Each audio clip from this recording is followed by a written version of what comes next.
And so this is kind of a fun one. This is one of those thinking out of the box kind of things. Uh, what what we're trying to do is we're trying to multiply a number by 3. And if you look at the spec for multiply within the ARM processor, it's going to take somewhere between 2 and 5 instruction cycles in order to multiply two numbers. And that's going to be dependent on how big the numbers are that you're multiplying, because it's going to have to do it for every byte. It does it byte by byte.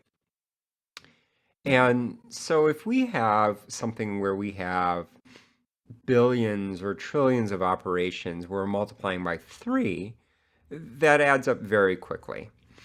And sometimes there's a way that we can make it a little bit more easier for the processor to compute. And we talked about how if we shift to the left, we can multiply a number by 2, and if we shift to the right, we divide it by 2.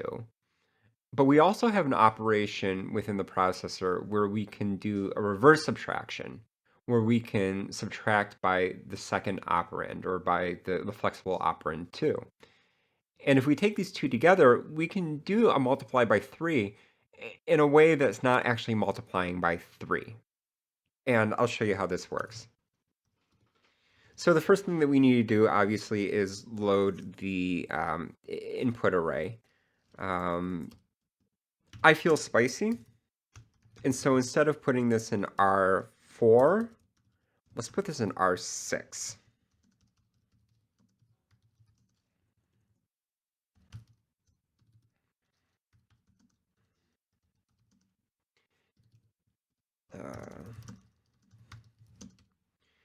And so we need to loop through these numbers now. And so the first thing that we need to do is we need to isolate a single number. And let's put that in R4. Yeah, we came back to it eventually. And we'll use load register. And notice that for this one, I put the values in words. And words are 4 bytes. And so we don't need to use a load byte or a load half. We can just use load register. And we're going to put it in R4. We're going to read what's at R6. And then we're going to increment by 4. Because we're using words which are 4 bytes long, we have to go 4 bytes to get to the beginning of the next one.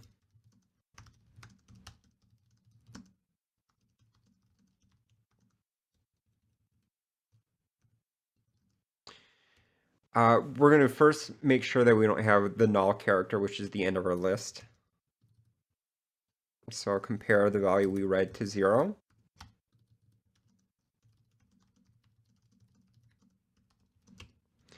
And then if we do, we'll use our exit routine, and we'll just use the exit label again because it's familiar to me.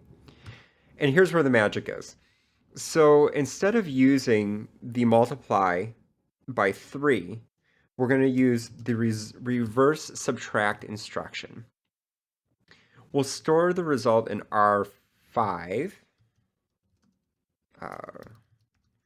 And this is what we're going to do. We're going to type R5 is the destination register. And what we're going to do is we're going to multiply it by 4 and then subtract 1. And what this is going to do is this equation. We're going to do R4 times 4 minus R4. And the way we're going to do this is because it's a reverse subtract, we're going to subtract by operand 2.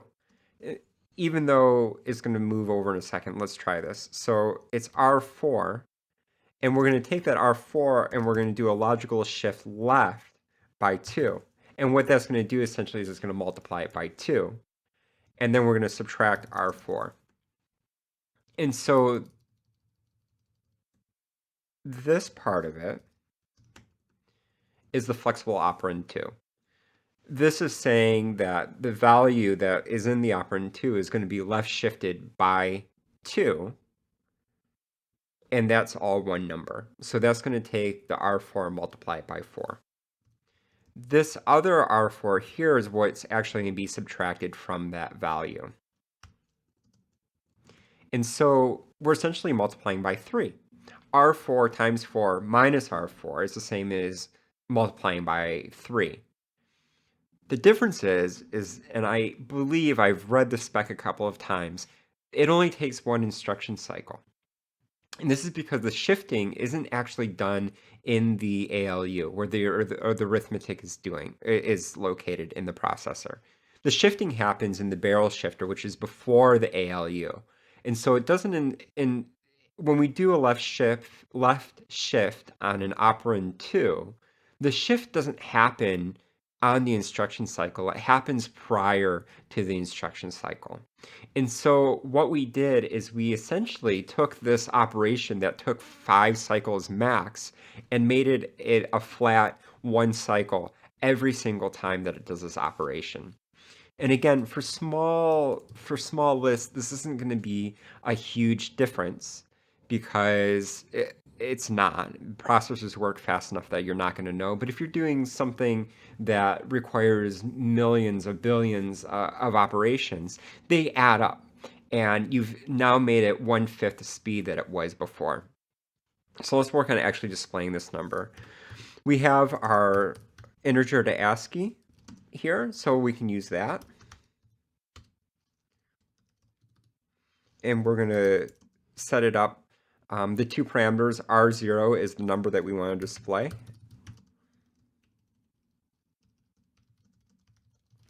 And then R1 is going to be the output space. And that's going to be here. And what do we call it? This one, just output.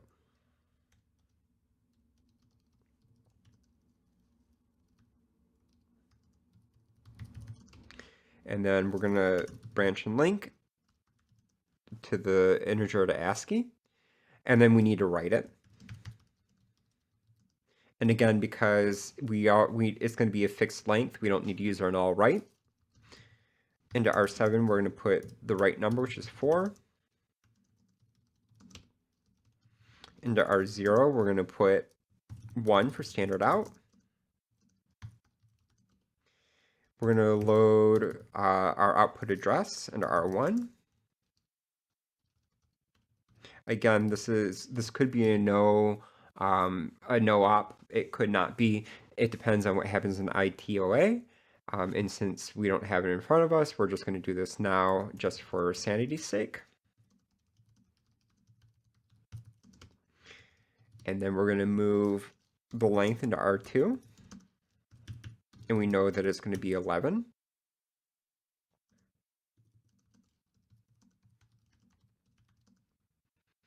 And then supervisor call 0. And then we're just going to do it again. So an unconditional branch to the loop. If we get to the exit, we just need to do our exit routine. If this isn't second nature to you, I don't know when it will be. I screwed it up as I say that. One is exit, and then the only parameter is an R0, number 0. 0 is no error, and then make the supervisor call. And if we run this, we get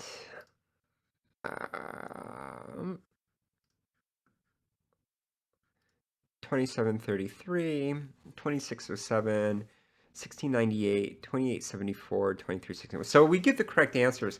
There's something that I noticed, though, as I was creating this. There's a problem with what we did. And I'm wondering if you can figure out what it is.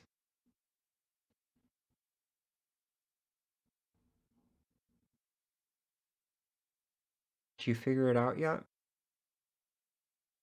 Let's look at our integer to ASCII. So if we come down here and look at the way that we implemented our integer to ASCII,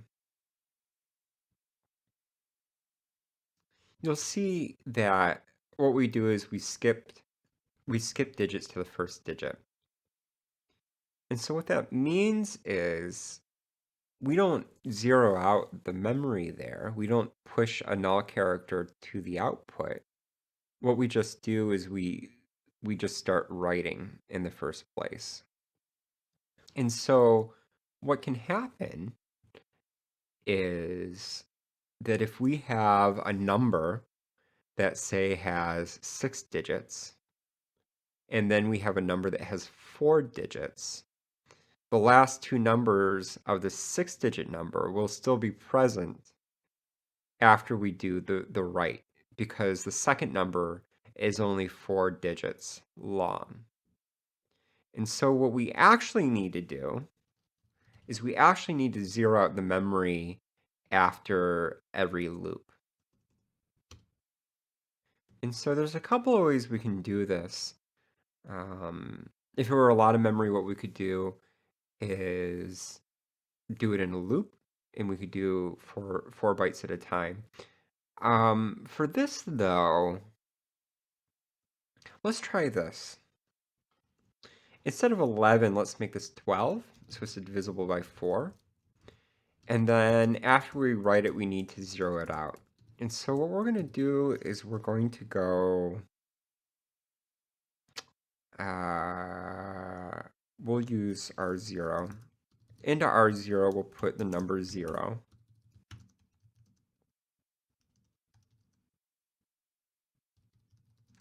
And then we need to store into output, which is in R1. So we'll store 0 into R1.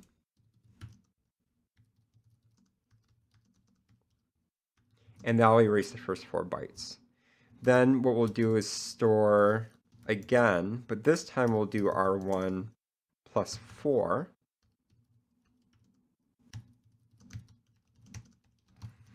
And then we'll do it one more time.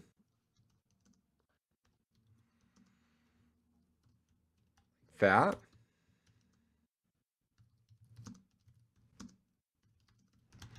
And what that'll do is that will erase the output memory, so that if we do have a number that is larger and then shorter, it will display it properly. It won't keep the last 2 digits of the longer number. So let's just try running this again and make sure that it runs fine. Use our makefile again.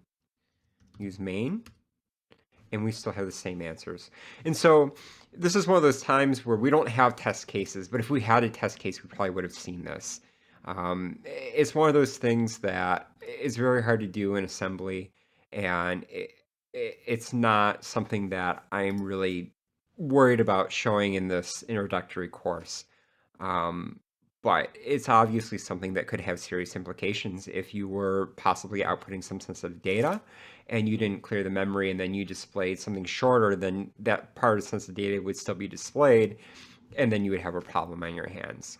And it's just by chance that walking through it now, I thought about it, because it wasn't something that I thought of originally. Always be on the lookout for things like that. Always be looking at your code and thinking, what does this actually do?